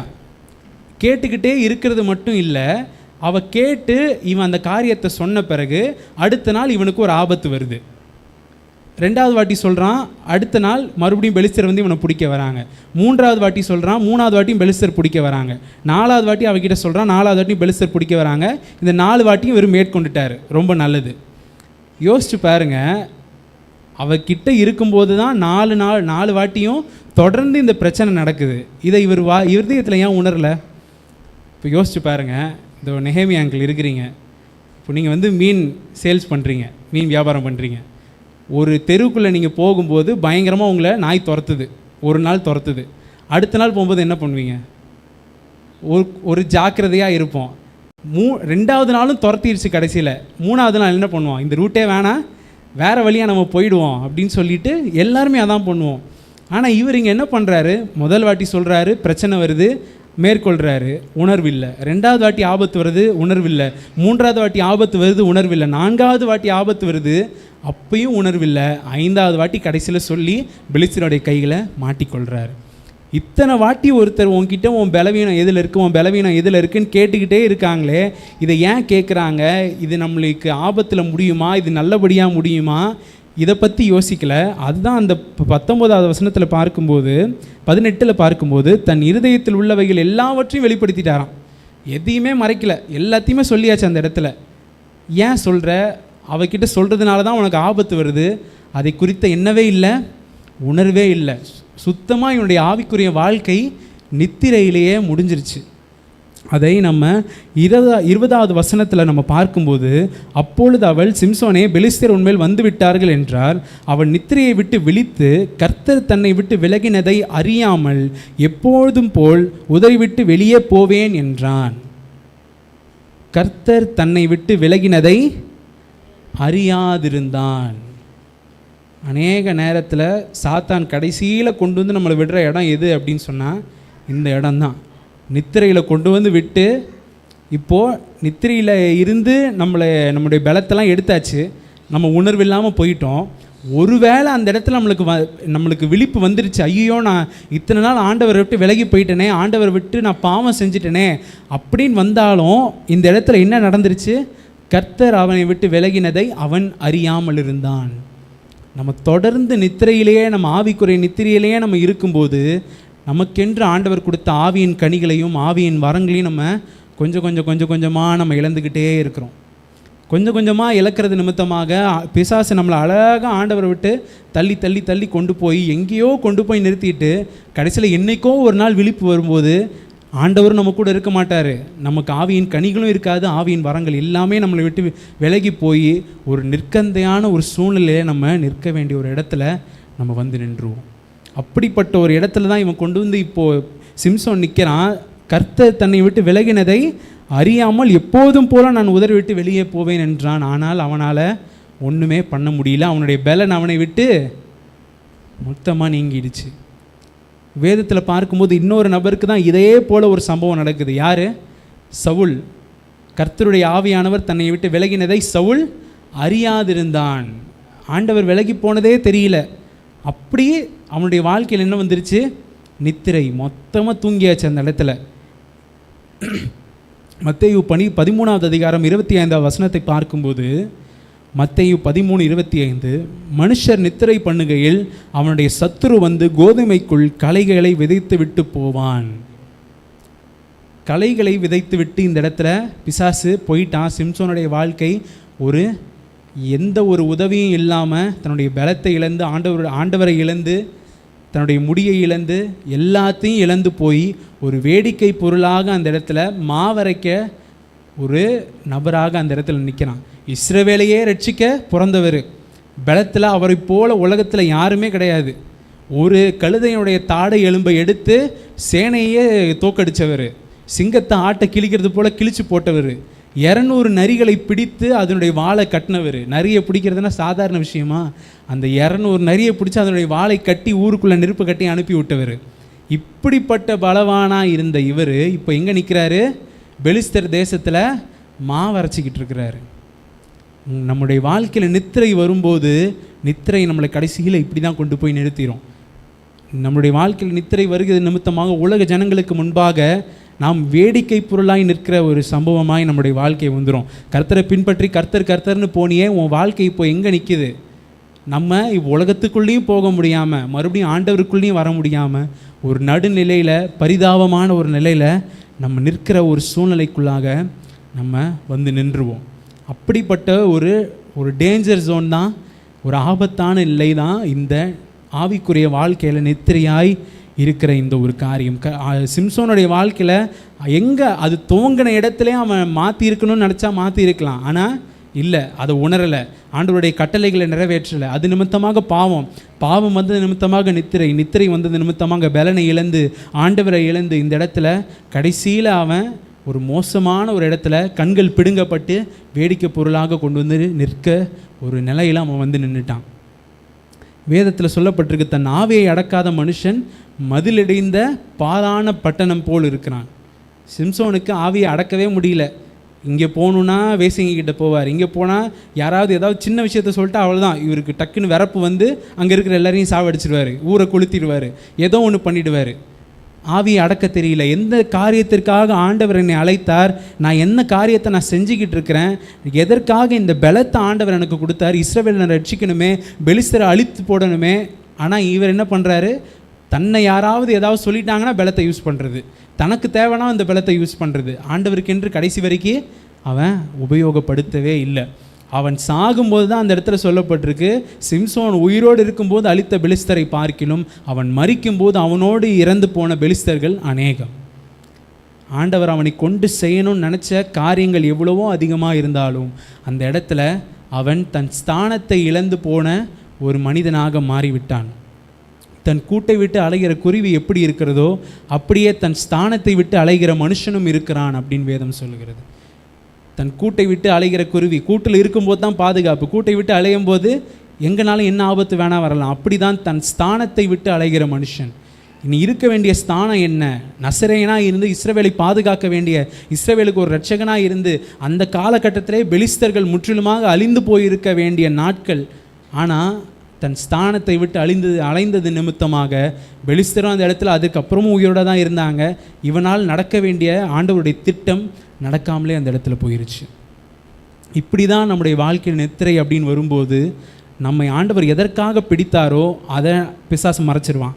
நம்ம வாழ்க்கை ஏதோ ஒரு பக்கத்தை நோக்கி போக ஆரம்பிச்சிடும். நம்ம முதலாவது கட்டளைகளை மீறுவோம், கட்டளைகளை மீறின நிமித்தமாக பாவம் வந்தது நிமித்தமாக நித்திரை வந்தது நிமித்தமாக கொஞ்சம் கொஞ்சமாக ஆவியின் கனிகள், கொஞ்சம் கொஞ்சமாக ஆவியின் வரங்களை எல்லாவற்றையும் இழந்து போய் கடைசியில் ஆண்டவர் உபயோகப்படுத்தணும்னு நினச்ச முக்கியமான பாத்திரமாக இருக்க வேண்டிய நம்ம ஏதோ ஒரு மூலையில் நம்ம கிடப்போம். மற்றவர்களுக்கு வேடிக்கை பொருளாய் மாறி போகிற ஒரு நிலைமை நம்முடைய வாழ்க்கையில் வந்துவிடும். அதனால தான் அப்படி நித்திரை செய்யாதபடிக்கு நித்திரையை விட்டு எழுந்திருக்கத்தக்க வேலையாயிற்றென்று நாம் காலத்தை அறிந்தவர்களாய் இப்படி நம்ம நடக்க வேண்டும். நாம் விசுவாசிகளான போது ரட்சிப்பு சமீபமாக இருப்பதை பார்க்கிலும் இப்பொழுது அது நமக்கு அதிக சமீபமாக இருக்கிறது. இன்றைக்கு நம்ம யோசித்து பார்ப்போம், நம்முடைய வாழ்க்கையில் எந்தெந்த காரியங்களை நம்ம நித்திரை செய்து கொண்டு இருக்கிறோம். ஆண்டவர் கொடுத்த கட்டளைகளை நிறைவேற்றாமல் இருக்கிறோமா? இல்லை நம்முடைய வாழ்க்கை பாவத்தில் இருக்குதா? ஒருவேளை மற்றவங்களுக்கு முன்பாக ஒரு பரிசுத்தவானை போல் நம்ம இருந்துக்கலாம், ஆனால் மறைமுகமாக என்னுடைய இருதயம் எதை தியானிக்குது, என்னுடைய சிந்தைக்குள்ளாக என்ன பாவம் இருக்குது, நான் ஒரு இடத்துக்கு போகும்போது நான் என்ன காரியத்தோடு போகிறேன், நான் என்ன காரியத்தை அந்த இடத்துல செய்கிறேன். இதெல்லாம் நம்முடைய வாழ்க்கையில் என்ன கொண்டு வந்துடும்? ஆவிக்குரிய நித்திரையை கொண்டு வந்து விடும். ஆண்டவர் வரும்போது எப்பொழுதுமே ஆரவாரத்தோடு ஆர்ப்பாட்டத்தோடு உள்ளே வருவார். ஆனால் போகும்போது கர்த்தருடைய ஆவியானவர் சவுலை விட்டு விலகினதை அவன் அறியாமல் இருந்தான். கர்த்தர் தன்னை விட்டு விலகினார் என்பதை சிம்சோன் அறியாமல் இருந்தான். ஆண்டவர் போகும்போது ஒன்றுமே தெரியாது. அப்படிப்பட்ட நிலைமைக்குள்ளாக ஒருபோது நம்ம போகாதபடிக்கு நம்ம இருதயத்தை நம்ம பாதுகாத்து கொள்வோம். நம்ம நித்திரையை விட்டு எழுந்திருக்கத்தக்க வேலை இந்த நேரத்தில் வந்துருச்சு. நாம் இந்த கடைசி நாட்களுக்குள்ளாக இருக்கிறோம். ஆண்டவருக்கென்று எழுந்து பிரகாசிக்க வேண்டிய விளக்காக இருக்க வேண்டிய நம்ம அநேக நேரத்தில் நித்திரையாக இருக்கிறதுனால தான் அநேக ஜனங்கள் மறுபடியுமாக நரகத்திற்குள்ளாக, நமக்கு நெருங்கி இருக்கக்கூடிய ஜனங்கள் கூட நரகத்துக்குள்ளாக போய் கொண்டிருக்கிறாங்க. அதை குறித்து நாம் எதுவுமே செய்யாதபடிக்கு பிசாசு நம்முடைய வாழ்க்கையில் தொடர்ந்து இன்னும் கொஞ்சம் உறங்கட்டும், இன்னும் கொஞ்சம் கை முடக்கி கொண்டு உறங்கட்டும்னு சொல்லி நம்மளை அநேக நேரத்தில் அப்படியே தூங்க வச்சுக்கிட்டே இருக்கிறான். நம்மளும் என்ன பண்ணிகிட்ருக்கோம்? தூங்கிக்கிட்டே இருக்கிறோம். ஆண்டவருக்கென்று ஒன்றும் செய்யாதபடிக்கு, ஆண்டவர் கொடுத்த கட்டளைகள் நிறைவேற்றாதபடிக்கு, வாழ்க்கையில் பாவங்களை வைத்து கொண்டு ஆண்டவருக்கு முன்பாக உண்மையாக உறுதியாக எந்த ஒரு கள்ளங்கபடம் இல்லாமல் நிற்கிறதை விட்டு நமக்குள்ள குற்ற மனசாட்சியோடு ஆண்டவரை விட்டு விலகி செல்கிற ஒரு மோசமான ஒரு அனுபவத்திற்குள்ளாக நம்ம போய்கிட்டு இருக்கிறோம். இந்த நேரத்தில் நாம் ஒரு முடிவு எடுப்போம். இந்த நேரத்தில் ஆண்டவருக்குள்ளாக ஒரு தீர்மானத்தை எடுத்து நாம் நித்திரையை விட்டு எழுந்திருக்கத்தக்க வேலை ஆயிடுச்சு அப்படின்றத நாம் உணர்ந்து நாம் காலத்தை அறிந்தவர்களாய் நம்ம இந்த நேரத்தில் ஆண்டவருக்கு நம்முடைய வாழ்க்கையை ஒப்பு கொடுப்போம். ஒப்பு கொடுக்கும்போது நாம் இப்படி நடக்க வேண்டும், எப்படி நடக்கணும் அப்படின்னு ஆண்டவர் நம்முடைய வாழ்க்கையில் விரும்புகிறார் அப்படின்றத அந்த ரோமர் 13வது அதிகாரம் அடுத்த 3 வசனங்களை நம்ம பார்க்கும்போது 12வது வசனம், இரவு சென்று போயிற்று, பகல் சமீபமாயிற்று, ஆகையால் அந்தகாரத்தின் கிரியைகளை நாம் தள்ளிவிட்டு ஒளியின் ஆயுதங்களை தரித்து கொள்ள கடவோம். ஒளியின் ஆயுதங்களை நம்ம வீட்டில் இருக்கும்போது நம்ம நைட்டு தூங்க போகிறதுக்கு முன்னாடி நம்ம போடுற ஒரு ட்ரெஸ்ஸு வேறு, ஆனால் காலையில் முழிச்சிட்டோம், டைம் ஆயிடுச்சு, ஸ்கூலுக்கு போகணும், காலேஜுக்கு போகணும் அப்படின்னும் போது நம்ம ஆயத்தமாகிற நம்முடைய உடை வேறு. அப்படி தான் இந்த இடத்துல சொல்லப்பட்டிருக்கு. இரவு சென்று போயிற்று, பகல் சமீபமாயிற்று, ஆகையால் அந்தகாரத்தின் கிரியைகள் நாம் தள்ளிவிட்டு ஒளியின் ஆயுதங்களை தரித்து கொள்ள கடவோம். இந்த ஒளியின் ஆயுதங்கள் நம்மளுக்கு எங்கே இருக்குது?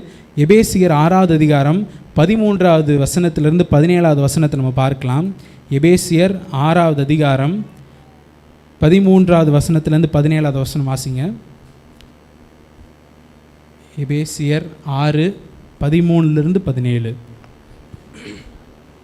ஆகையால் தீங்கு நாளிலே அவைகளை நீங்கள் எதிர்க்கவும் சகலத்தையும் செய்து முடித்தவர்களாய் நிற்கவும் திராணியுள்ளவர்கள் ஆகும்படிக்கு தேவனுடைய சர்வாயுத வர்க்கத்தையும் எடுத்து கொள்ளுங்கள். சத்தியம் என்னும் கச்சையை உங்கள் அறையில் கட்டினவர்களாயும் நீதி என்னும் மார்க்கவசத்தை தரித்தவர்களாயும் சமாதானத்தின் சுவிசேஷத்திற்குரிய ஆயத்தம் என்னும் பாதரட்சையை கால்களிலே தொடுத்தவர்களாயும் பொல்லாங்கன் எய்யும் அக்கினி ஆஸ்திரங்களை எல்லாம் அவித்து போடத்தக்கதாய் எல்லாவற்றிற்கும் மேலாக விசுவாசம் என்னும் கேடகத்தை பிடித்து கொண்டவர்களாயும் நில்லுங்கள். இரட்சண்யம் என்னும் தலைச்சீராவையும் தேவ வசனமாகிய ஆவியின் பட்டயத்தையும் எடுத்து கொள்ளுங்கள். இது நம்ம தனியாக எடுக்க போனாலே இது ஒரு பெரிய சப்ஜெக்டாக வரும். ஆனாலும் நம்ம பார்க்கும்போது சத்தியம் என்னும் கச்சை, உண்மை அப்படின்ற கச்சையை பெல்ட்டை நம்ம கட்டிக்கிட்டு நீதி என்னும் மார்க்கவசத்தை, ஆயத்தம் என்னும் பாதரட்சை, பொல்லாங்கண்ணியும் அக்கினி ஆஸ்திரங்களை அவித்து போடத்தக்கதாக விசுவாசம் என்னும் கேடகம், இரட்சண்யம் என்னும் தலைசீரா, வேத வசனமாகிய ஆவியின் பட்டயம். இந்த 7 காரியங்களையும் நம்ம எடுத்துக்கொள்ளும் போது இதுதான் அந்த ஆவியின் பட்டயங்கள். நம்ம அனுதினமும் நம்ம இந்த உலகத்தில் வாழ்கிற நாட்கள் நாம் விசுவாச போராட்டத்திற்குள்ளாக தான் நம்ம இருக்கிறோம். எல்லா நாளுமே விசுவாசத்தை நான் காத்துக்கொள்கிறேன், நான் வீட்டிலேருந்து சமாதானமாக வெளியே போகணும்னு நினைக்கிறேன், அதே சமாதானத்தோடு தான் நான் போயிட்டு சமாதானத்தோடு தான் ரிட்டர்ன் வரேன் அப்படின்றத யாராலையுமே சொல்ல முடியாது. வீட்டிலேருந்து மெயின் ரோட்டுக்கு இறங்கி ஒரு 100 மீட்டர் போகிறதுக்கு டக்குன்னு ஒருத்தன் வண்டிக்குள்ளே விழுவான், அப்புறம் அவனை ஒரு திட்டு, அடுத்து கொஞ்சம் தூரம் போனால் அங்கே எவனாவது ஒருத்தன் வண்டிக்குள்ளே வரும், அவனை ஒரு திட்டு. இப்படி நம்முடைய வாழ்க்கையில் அனுதினமும் நம்முடைய விசுவாசத்தை, நம்முடைய ஆவியின் கனிகளை காத்து கொள்ள முடியாத வாழ்க்கை இந்த உலகம் வாழ்க்கைக்குள்ளாக நம்ம வாழ்ந்து கொண்டு இருக்கிறோம். அப்படிப்பட்ட வாழ்க்கையில் நம்ம இருந்தாலும் ஆகையால் தீங்கு நாளிலே அவைகளை நீங்கள் எதிர்க்கவும் சகலத்தையும் செய்து முடிக்கிறவர்களாக நிற்கவும் திராணியுள்ளவர்களாக இருக்க தேவனுடைய சர்வாயுத வர்க்கங்களை எடுத்துக்கொள்ளுங்கள். இந்த சர்வாயுத வர்க்கங்களை நம்ம தரித்து கொள்ளும்போது நம்மளால் எந்த ஒரு போராட்டமும் இல்லாமல், போராட்டம் இல்லாமல் இல்லை, போராட்டங்கள் வரும்போது அவைகளுக்கு எதிர்த்து நிற்க திராணியுள்ளவர்களாய் நம்ம மாறுகிறதுக்கு இந்த ஆவியின் பட்டயங்கள் நம்மளுக்கு நிச்சயமாய் உதவுகிற ஒரு முக்கியமான ஒரு காரியம். இது ஆண்டவர் நம்மளுக்கு முதலாவது சொல்லுகிற காரியம். இரவு சென்று போயிற்று, பகல் சமீபமாயிற்று, ஆகையால் அந்தகாரத்தின் கிரியைகளை நாம் தள்ளிவிட்டு ஒளியின் ஆயுதங்களை தரித்து கொள்வோம். இது ரோமர் 13:12. 13வது வசனத்தை பார்க்கும்போது களியாட்டும் வெறியும் வேசித்தனமும் காமவிகாரமும் வாக்குவாதமும் பொறாமையும் உள்ளவர்களாய் நடவாமல் பகலிலே நடக்கிறவர்களைப் போல சீராய் நடக்க கடவோம். சிம்சோனுடைய வாழ்க்கையில் இது எல்லாமே இருந்துச்சு. களியாட்டு, வெறி, வேசித்தனம், காமவிகாரம், வாக்குவாதம், பொறாமை, இது எல்லாமே அவனுடைய வாழ்க்கையில் இருந்துச்சு. இப்படிப்பட்ட எந்த காரியங்களும் அவனுடைய வாழ்க்கையில் இல்லாதபடிக்கு பகலிலே நடக்கிறவர்களைப் போல சீராய் நடக்க கடவோம். நம்ம ஒரு நபர் இருட்டில் நடக்கும்போது எதில் தடுமாறுறோன்னு தெரியாது. நைட்டு எல்லாத்தையும் ஆஃப் பண்ணிட்டு ரூம்குள்ளே போகணுன்னு போகும்போது லைட்லாம் ஆஃப் பண்ணிட்டா திடீர்னு காலில் ஏதோ ஒன்று தட்டும், திடீர்னு கையில் தட்டும், எங்கேயாவது ஒன்று நமக்கு தட்டும்போது எதில் இடிக்கிறோன்னே நம்மளுக்கு தெரியாது. அப்போது ஒரு இடைஞ்சலோடு நம்ம நடக்கிறது போல் இருக்கும். ஆனால் பகலில் நடக்கும்போது நல்லா தெளிவாக ஓகே இங்கே லைட் இருக்குது, எனக்கு இங்கே வழி இருக்குது அப்படின்றதே எனக்கு தெரியுது. அப்போது பகலிலே நடக்கிறவர்களைப் போல நாம் சீராய் நடக்க கடவோம். ஆண்டவராக இயேசு கிறிஸ்து நமக்கு முன்பாக எப்படி ஒரு மாதிரியான ஒரு வாழ்க்கையை வாழ்ந்து சென்று இருக்கிறாரோ அந்த மாதிரியான வாழ்க்கையில் நாமும் பகலிலே நடக்கிறவர்களைப் போல நானே வழியும் சத்தியமும் ஜீவனுமாக இருக்கிறேன் அப்படின்னு ஆண்டவர் சொல்லியிருக்கிறார். அவரே நம்மளுக்கு வேத வசனத்தை வெளிச்சமாக, அவனுடைய வசனம் என் கால்களுக்கு தீபமும் என் பாதைக்கு வெளிச்சமுமாக இருக்கிறது. அவர் வேதத்தின் வசனத்தை நம்மளுக்கு வெளிச்சமாக கொடுத்திருக்கிறார். அந்த வெளிச்சத்தில், அந்த பகலின் வெளிச்சத்தில் நடக்கிறது போல நாம் சீராய் நடக்க கடுவோம். துர்ச்செய்களுக்கு இடமாக உடலை பேணாமல் இருந்து கர்த்தராகிய இயேசு கிறிஸ்துவை தரித்து கொள்ளுவோம். நம்ம இருக்கிற இந்த உடல் மாம்சத்தின் உடல். ஆவி உற்சாகம் உள்ளது தான், மாம்சமோ பலவீனம் உள்ளது. அநேக நேரத்தில் காலையில் ஜபத்துக்கு முழிக்கணும், 5:30க்கே ஜபத்தில் அட்டன் பண்ணணும்னு ஆசை இருக்கும். ஆனால் மாம்சம் என்ன சொல்லும், நீ நைட்டு ரொம்ப லேட்டாக தூங்கியிருக்கிற, நீ நேற்று தான் ரொம்ப அலைஞ்சிட்டு வந்திருக்கிற, உடம்பெல்லாம் பயங்கரமாக டயர்டாக இருக்குது, அதனால் என்ன பண்ணு, தூங்கிடு அப்படின்னு உடல் சொல்லும். ஆனால் ஆவி என்ன சொல்லும், ஐயோ இல்லை, அதிகாலையில் என்னை தேடுகிறவன் என்னை கண்டடைகிறான்னு ஆண்டவர் சொல்லியிருக்கிறாரே, இந்த அதிகாலை நேரத்தில் ஆண்டவர்கிட்ட நான் போகணும் அப்படின்னு ஆவி சொல்லும். ஆனால் மாம்சம் என்ன சொல்லும், இல்லை தூங்கலாம் அப்படின்னு சொல்லும். அந்த நித்திரையை விட்டு நாம் எழுந்திருத்து நாம் துர்ச்சைக்கு இடம் கொடாமல் உடலை பேணாமல் இருந்து கர்த்தராகிய இயேசு கிறிஸ்துவை தரித்து கொள்ளுங்கள் அப்படின்னு சொல்லியிருக்கிறாரு. அப்போது ஆண்டவரை இப்படி போடணுமா, ஆவியானவரை ஒரு உடையை போல் நம்ம போட்டுக்கணும். அப்போது உடை நம்ம மேலே இருக்கும்போது நம்மளுக்கு அது ஒரு பாதுகாப்பையும் நம்மளுக்கு ஒரு ஆயத்தத்தையும் நம்முடைய வாழ்க்கையில் கொடுக்கத்தக்கதாக இருக்கிறது. வேதத்தில் பவுல் சொல்லும்போது ஆவியை அவித்து போடாதிருங்கள் அப்படின்னு சொல்லியிருக்கிறாரு. ஆவியை அவித்து போடாதிருங்கள் அப்படின்னு சொன்னால் ஆவியை அவிழ்த்து போடாதிருங்கள். மாம்சத்தை போட்டுக்கிட்டு ஆவியை கழட்டி போட்டு நம்ம சபைக்கு வரும்போது மட்டும், ஞாயிற்றுக்கிழமை ஆராதனைக்கு மட்டும் ஆவியை போட்டு வந்தால் போதும். இல்லைனா நம்ம உலகத்தில் எப்படி வேணால் இருந்துக்கலாம், ஆவியானவர் இருந்தால் சும்மா நம்மளை டிஸ்டர்ப் பண்ணிக்கிட்டே இருப்பார் அப்படின்னு சொல்லிட்டு அப்படி ஒரு வாழ்க்கை அல்ல. துர்ச்சைக்கு இடமாக உடலை பேணாமல் இருந்து கர்த்தராகிய இயேசு கிறிஸ்துவை தரித்து கொள்ளுங்கள். ஏன்னு சொன்னால் நாம் நித்திரையை விட்டு எழுந்திருக்கத்தக்க வேலை ஆயிற்றென்று நாம் காலத்தை அறிந்தவர்களாய் இப்படி நடக்க வேண்டும். எப்படி நடக்கணும், அடுத்த இந்த 3 வசனங்களை நம்ம பார்த்துட்டோம். ஆவியின் பட்டயத்தை நம்ம தரித்தவர்களாய் இயேசு கிறிஸ்துவுக்குள்ளாக அந்த வேத வசனத்தின் வெளிச்சத்திற்குள்ளாக நடக்கிறவர்களாக இயேசு கிறிஸ்துவை தரித்தவர்களாக நம்ம நடக்கும்போது நமக்கு முன்பாக வரப்போகிற ஆண்டவருடைய வருகைக்கு நாம் விசுவாசிகளான போது ரட்சிப்பு நம்மளுக்கு சமீபமாக இருந்ததை காட்டிலும் இப்பொழுது நமக்கு அதிக சமீபமாக இருக்கிற இந்த ரட்சிப்பை நாம் அடைவதற்கு இந்த 3 காரியங்களை நம்ம பற்றிக்கொள்வோம். நித்திரையை விட்டு எழுந்திருப்போம். ஆண்டவர் இந்த நித்திரையை நம்ம விட்டு நமக்கு எழுந்திருக்க ஒரு வேளை முடியல, கஷ்டமாக இருக்குது அப்படின்னு சொன்னால் ஆண்டவர் நமக்கு உதவி செய்து நம்மளை நிச்சயமாக நீதியின் பாதைக்குள்ளாக ஆண்டவர் நடத்துவார். முடிவிலே நம்மளை மகிமையில ஏற்றுக்கொள்ளவும் அவர் வல்லமை உள்ளவராக இருக்கிறார். அப்படியே இந்த வார்த்தைகளுக்கு ஒப்பு கொடுத்து நம்ம கண்களை மூடி ஜெபிக்கலாம். ஸ்தோத்திரிக்கிறோம் ஆண்டவரே, துதிக்கிறோம் அப்பா. ஆண்டவரே, இந்த மாலை நேரத்தில் தகப்பனே உம்முடைய சமூகத்திற்குள்ளாக வருவதற்கான கிருபையை நீர் தந்ததற்காக நாங்கள் உம்மை துதிக்கிறோம். ஆண்டவரே ஸ்தோத்திரம், நீர் உண்டு பண்ணின இந்த நேரத்தில் ஆண்டவரே உம்மை துதிக்கவும் உம்மை ஆராதிக்கவும் உம்முடைய வார்த்தையை கேட்கவும் நீர் தந்த ஆண்டவரே இந்த வேலைக்காக நாங்கள் உம்மை துதிக்கிறோம். நித்திரையை விட்டு எழுந்திருக்கத்தக்க வேலை ஆயிற்றென்று ஆண்டவரே நாங்கள் காலத்தை அறிந்தவர்களாய் ஆண்டவரே நித்திரை பண்ணி கொண்டு அல்ல ஆண்டவரே நாங்கள் விழித்து ஆண்டவரே உமக்கென்று செயல்பட ஆண்டவரே ஸ்தோத்திரம் அப்பா ஆவியின் பட்டயங்களை தரித்தவர்களாக ஆண்டவரே ஸ்தோத்திரம் இருளில் நடக்கிறவர்களைப் போல அல்ல ஆண்டவரே பகலிலே நடக்கிறவர்களைப் போல சீராய் நடந்து இயேசு கிறிஸ்துவை தரித்து கொள்ளுங்கள் என்று சொல்லப்பட்டது போல ஆண்டவரே இந்த உலக வாழ்க்கைக்குள்ளாக ஆண்டவரே இந்த பாவம் நிறைந்த இந்த அந்தகாரம் நிறைந்த இந்த உலகத்திற்குள்ளாக நாங்கள் போகும்போது ஆண்டவரே ஸ்தோத்திரம் அப்பா வலதுபுறமாவது இடதுபுறமாவது சாயாதபடிக்கு ஆண்டவரே வழி இதுவே இதிலே நடவுங்கள் என்று சொல்லுகிற அந்த வார்த்தை எங்கள் செவிகளில் கேட்க பண்ணுங்க தகப்பனே. ஆண்டவரே ஸ்தோத்திரம் அப்பா நாங்கள் ஆண்டவரே உமக்குள்ளாக சீராக நடக்க ஆண்டவரே ஒருபோதும் எங்களுடைய வாழ்க்கையில் எந்த விதத்திலையும் உங்களுடைய சிம்சோனுடைய வாழ்க்கையில் நித்திரை எப்படி குறுக்கிட்டு அவனுடைய வாழ்க்கையே ஆண்டவரே அந்தகாரத்தில் முடித்தது போல அப்படி இருக்காதபடிக்கு ஆண்டவரே ஒருபோதும் எங்கள் வாழ்க்கையில் நித்திரை என்பதே வராமல் இருக்க, ஆவிக்குள்ளாக நாங்கள் விழித்திருக்க உதவி செய்யுங்க ஆண்டவரே. நாங்கள் தூங்கும்போது ஆண்டவரே எங்கள் சத்துரு வந்து களைகளை விதைத்து விடுகிறானே ஆண்டவரே, நாங்கள் தூங்காமல் ஆண்டவரே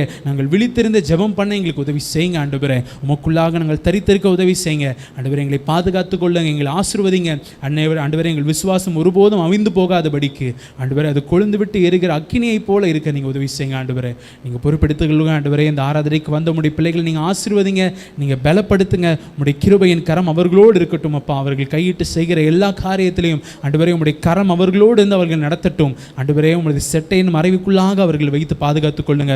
சத்ருவானவன் ஒருபோதும் அவர்களை எந்த விதத்திலும் தாக்காதபடிக்கு, எந்த சோதனைக்குள்ளாகவும் அவர்களை கொண்டு போகாதபடிக்கு ஆண்டவரே நீர் அவர்களை மறைத்து பாதுகாத்துக் கொள்ளும்படியாக வேண்டிக் கொள்ளுகிறோம் அப்பா.